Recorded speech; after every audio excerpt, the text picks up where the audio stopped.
Dari barat ke timur, terbentang 95.000 kilometer pantai di Indonesia. Betapa tidak, hampir 80% wilayah Indonesia terdiri dari lautan dan sisanya adalah daratan. Jadi tidak mengherankan jika pantai mendapat fokus pembangunan khusus dari pemerintah lewat Kementerian PU. Persoalan yang membelit tepian pantai biasanya adalah abrasi. 20% dari keseluruhan pantai di Indonesia telah rusak. Karenanya, Kementerian PU membidik pantai-pantai tertentu untuk mendapatkan pengamanan lebih dulu.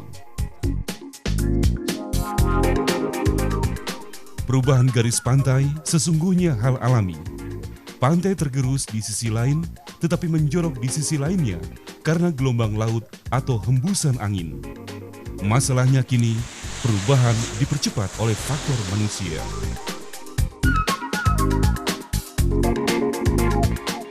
Tipe pengamanan pantai itu yang kita laksanakan di Selayar itu adalah seawall, karena kita sesuaikan dengan tipe pantainya yang tidak terlalu terjal dan juga objek yang kita tangani. Jadi pemilihan itu berdasar hasil studi dari konsultan kita bahwa yang paling tepat yang kita laksanakan untuk di Selayar itu adalah tipe seawall. Di wilayah Indonesia Timur, gugusan pulau-pulau dihiasi pantainya terbentang berkilo-kilometer. Kepulauan Selayar di Sulawesi Selatan merupakan satu dari sekian banyak gugusan pulau di wilayah ini. Pantai yang terkenal di Pulau Selayar antara lain Pantai Tanjung Bira, Pantai Baloya, Pantai Batang Mata, serta tak ketinggalan Taman Nasional Laut Takabonerate. Pantai-pantai di Pulau Selayar menjadi tujuan pariwisata alternatif karena masih terbilang alami dan belum banyak tereksplorasi. Namun, sejumlah pantai sudah mengalami abrasi akibat proses pengikisan yang dilakukan gelombang laut. Kerusakan garis pantai dipengaruhi oleh gejala alami dan tindakan manusia.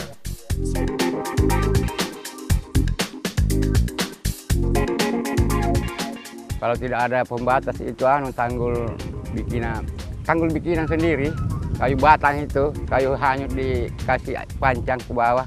Pagi-pagi bikin, malam hancur. Bikin lagi pagi, hancur lagi. Sekalinya dapat yang tanggul begini, baru senang. Dulu sumur saya itu asin seperti. Sudah ada tanggul begini, airnya sumur itu tawar, biar bikin masak bisa. Panjang pantai di Pulau Selayar sekitar 200 km dinilai kritis.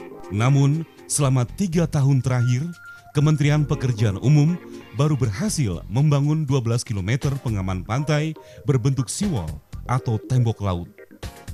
Di sini, ombak yang datang ke tepian akan menabrak tembok dan terpantul kembali ke laut. Begitu pula ketika air pasang, air akan terhalang tembok, sehingga air yang pasang tidak sampai mengenang ke wilayah pemukiman. Dulu, warga kurang antusias terhadap pembangunan pengaman pantai. Setelah merasakan manfaatnya, justru masyarakatlah yang proaktif mendukung pembangunan tersebut. Seperti pada Pantai Losari yang makin banyak pengunjungnya setelah anjungan pengaman pantai berdiri.